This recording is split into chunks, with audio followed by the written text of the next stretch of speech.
No Yog, Leave Yog. Chapter 9, Yama and Niyam. An important aspect of Patanjali Sutra is its coverage of entire human existence. The sages have never ignored socialization of mankind, that is, his basic urge to remain associated with the society.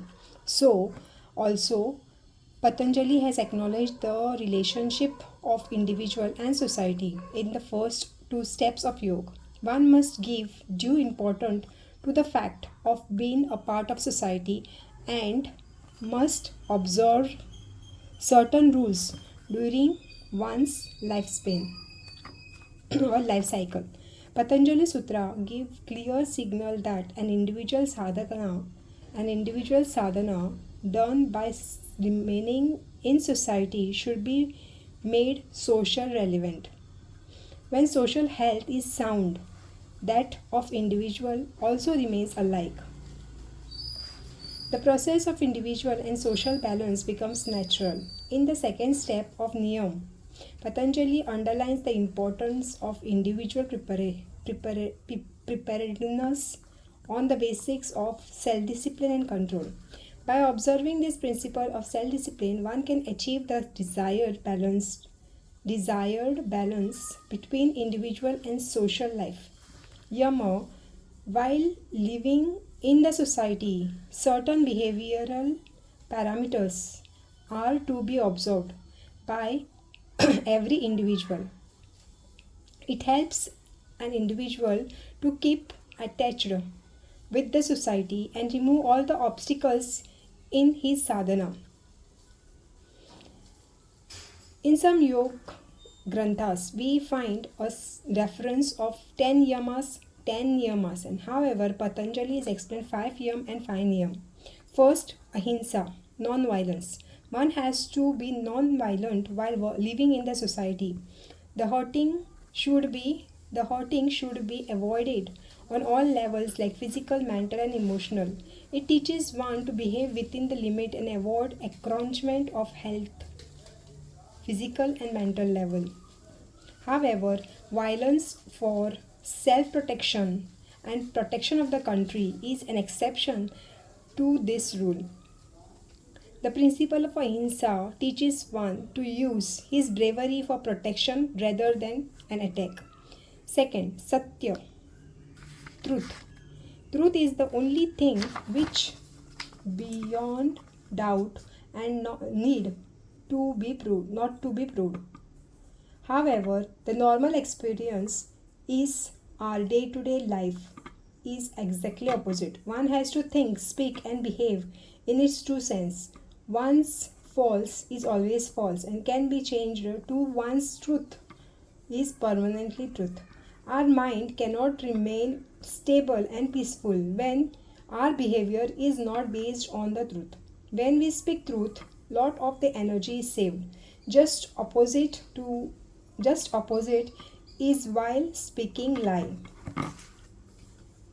Asteya is non-thief. One has to be away from the things which he does not belong to him. There should not be any lure for the things which are not and cannot be owned in a normal course.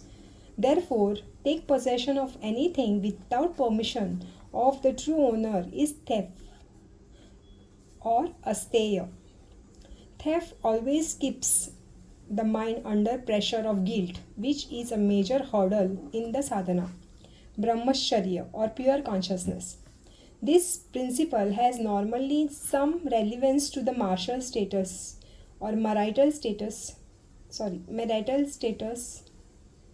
of an individual. When this principle is to be observed with a social relevance, control over the sexual emotions and behavior must be observed by everybody. These emotions are to be properly canalized to maintain the emotional balance.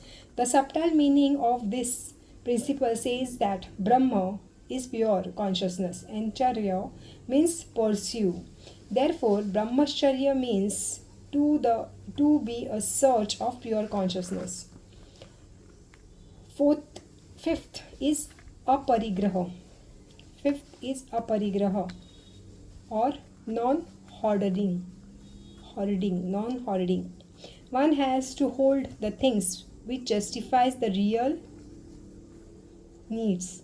Thus, the person has to leave the things for the general use by others. One's own needs are satisfied. Nature of hoarding the unwanted things increases the lure in the mind, which makes it unstable and discontent.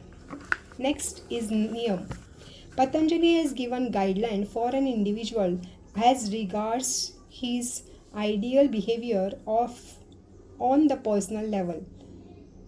These niyam are required for the individual to prepare for the antaranga sadhana by removing all the mental obstacles.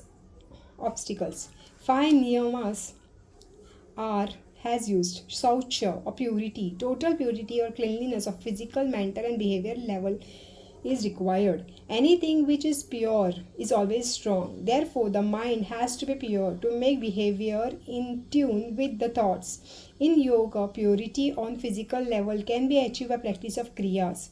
The purity on the mental level can be achieved with the help of positive thinking. Second is santosh, contentment. It is a state of mind which anybody can achieve by having satisfaction in whatever he holds. Instead of running behind illusionary things, one should be happy with existing achievements. This state of mind is the first step in the process of conditioning of the mind for antaranga sadhana, tap or abstinence.